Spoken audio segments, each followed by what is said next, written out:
সাবধান করে দিতে চাই, আপনারা মনে করেছেন আমাদের ছোট একটা দেশ, আমরা পাকিস্তানের বিরুদ্ধে লড়েছি, 30 লক্ষ মা বোনের ইজ্জতের বিনিময়ে আমরা এই স্বাধীনতা ছিনিয়ে এনেছি।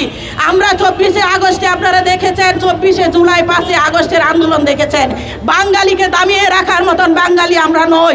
আমরা ছোট দেশ হলে আমাদের ইচ্ছা শক্তি প্রখর, আমাদের কিছুই নেই, আমরা শূন্য, কিন্তু আমাদের ইচ্ছা শক্তি আছে। ইচ্ছা শক্তি হলো আমাদের হাতিয়ার। আমি সাবধান করে দিতে চাই ইন্টেরিয়াম গভর্নমেন্টকে, আর কিছুদিন আছে, আপনারা অন্তত পক্ষে কিছু রেখে যান। মানুষ বলবে জুলাই যোদ্ধাদের আত্মা অন্তত পক্ষে শান্তি পাবে। আপনারা জানেন রক্তের উপরে দাঁড়িয়ে আপনারা বুক বিলাস করছেন, একটা প্রতীয়মান কিছু রেখে যান। কিছুই তো রেখে যেতে পারেননি। শিক্ষা প্রতিষ্ঠানে আসেন, 500 টাকা প্রম, এবার 1500, 1000 টাকা, 1200 টাকা করেছেন। ভর্তি ফি আপনারা 1 লাখ 1.5 লাখ টাকা বাড়িয়ে দিয়েছেন। রেল স্টেশনগুলোতে দুর্নীতি, বিচার ব্যবস্থা দুর্নীতি, চিকিৎসা ক্ষেত্রে দুর্নীতি, দর্শন প্রতিনিয়ত হচ্ছে। কোন জায়গাটায় আপনারা আশানুরূপ কিছু করতে পেরেছেন?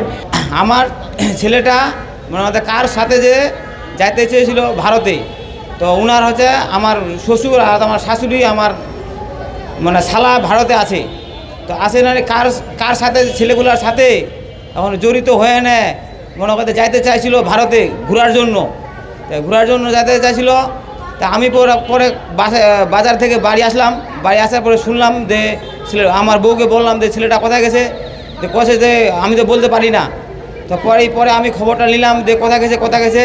তো খুঁজলাম, যে শুনলাম যে বলে ইন্ডিয়া চলে যেতে চাইছে। কেন? বলে ঘোরার জন্য। তারপর আমি মনে করতে ওখানে ছাপতে খবর পাইলাম যে বলে বর্ডারে চলে গেছে। তখন ওনার খোঁজে আমি গেলাম, যায় দেখি তে আমার ছেলেটাকে মনে করিতে ডেরেনে একটা তারকাটার ভিতরে একদম গুলি করে ফেলে দিছে। তাও আমি আমার ছেলেটাকে আনতে চাইছি, আমাকেও গুলি করে দিছে। আমার পায়ে লাগেছে ঠেঙে, আর আমার ছেলেটাকে লাগেছে গলায়। ফেলানি সহ স্বর্ণদাস, জয়ন্ত কুমার সহ অসংখ্য শিশু কিশোরদেরকে নির্মমভাবে এই বর্ডারে কিলিং করা হয়েছে। আজ পর্যন্ত আমরা এর কোনো সুরাহা করতে পারিনি। অনেক সময় দেখা যায় একটা ছাগল ঢুকে যায়, গাড়ি ব্রেক ফেল করে ভিতরে ঢুকে যায়, তারপরেও বিএসএফ সরাসরি গুলি করে আমাদের নিরীহ মানুষদেরকে, অত্যন্ত খেটে খাওয়া মানুষদেরকে নির্মমভাবে বর্ডার কিলিং এ পর্যন্ত চলে আসছে। কোনো সরকারে এটা সুরাহা করতে পারেনি।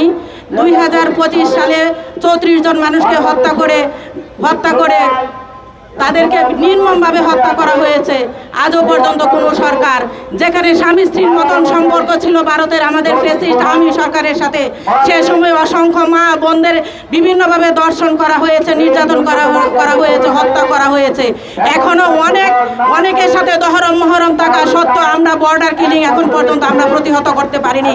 একটাবার ভেবে দেখেন, বছরের পর বছর নিরীহ মানুষদেরকে ন্যূনতম অপরাধ ছাড়া এবং আন্তর্জাতিক আইন লঙ্ঘন করে তাদেরকে হত্যা করা হয়েছে, যে আইন এখনো বিশ্বের মধ্যে কোনো স্বীকৃত নয়।